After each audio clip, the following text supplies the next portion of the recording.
Rock and roll has long been synonymous with rebellion, excess, and raw emotion. For some artists, however, the boundary between the stage and self-destruction blurred as addiction took center stage.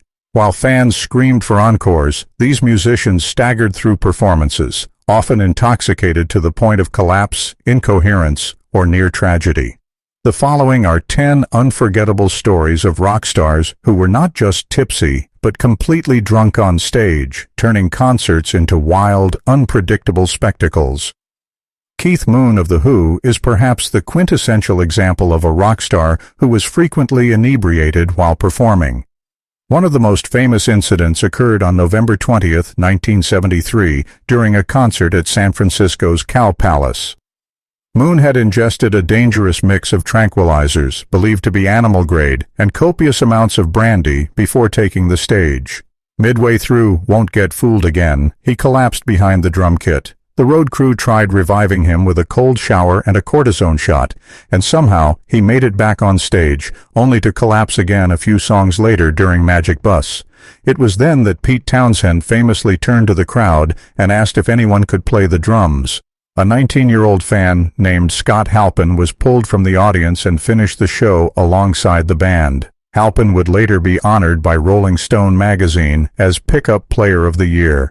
This chaotic episode was more than a one-off. Moon's pattern of erratic, alcohol-fueled behavior led to multiple hospitalizations, including one in 1976 after he bled profusely while destroying a hotel room in Boston. Despite his immense talent and magnetic presence behind the drums, Moon's drinking worsened with time. He died in 1978 from an overdose of heminevrin, a drug meant to help him detox from alcohol, proving that even rock gods are not immune to the ravages of addiction. Another rock icon whose intoxicated performances became legendary was Jim Morrison of The Doors. Charismatic, poetic, and often unpredictable, Morrison frequently turned concerts into chaotic, alcohol-soaked affairs. Perhaps the most notorious incident took place on March 1, 1969, at the Dinner Key Auditorium in Miami. That night, Morrison arrived visibly drunk, shirtless, and determined to provoke the audience. He slurred obscenities, insulted the crowd, and taunted them with a question that would become infamous. "You want to see my cock?"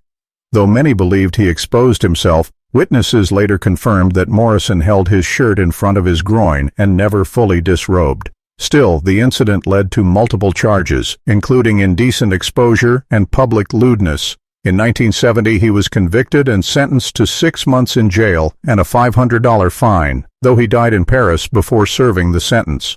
The Miami performance wasn't Morrison's only drunken disaster. At a 1967 concert in New Haven, he was arrested on stage after berating police officers who had tried to eject him from backstage. Another chaotic show occurred at the University of Michigan, where Morrison, again too drunk to perform, initially refused to go on. When he finally did, he slurred his way through songs and cursed at the crowd. It left such an impression that a young Iggy Pop, then in the audience, would later say that moment inspired him to embrace unfiltered stage performances.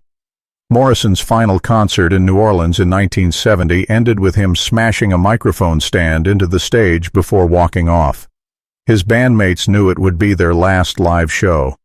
Morrison's legacy as a poetic provocateur is inseparable from his descent into alcoholism and self-destruction, which claimed his life at just 27.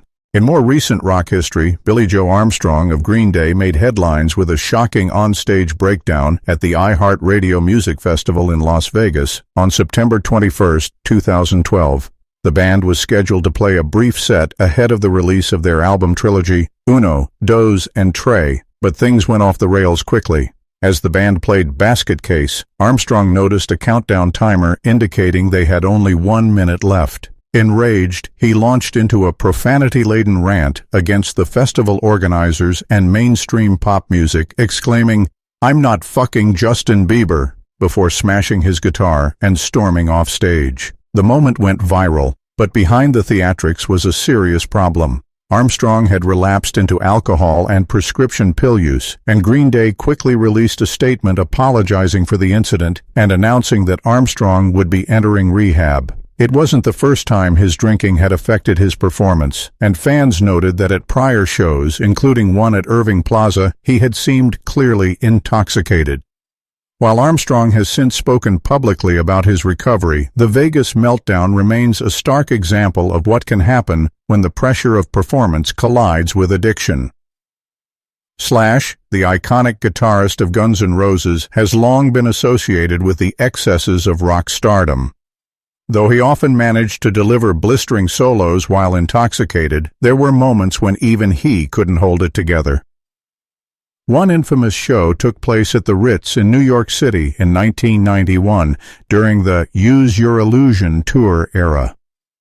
That night, Slash was visibly drunk and unable to play the opening of Welcome to the Jungle properly. The intro, usually a tight, snarling riff, was sloppy and off-key, and he struggled to recover. Later in the set, his playing on Sweet Child O' Mine faltered again, drawing uncomfortable glances from bandmates. While the band soldiered on, it was clear that Slash was battling his demons in real time. Years later, he admitted to performing drunk or high more times than he could count, stating that there were periods when he was a functional alcoholic, barely holding it together with each show.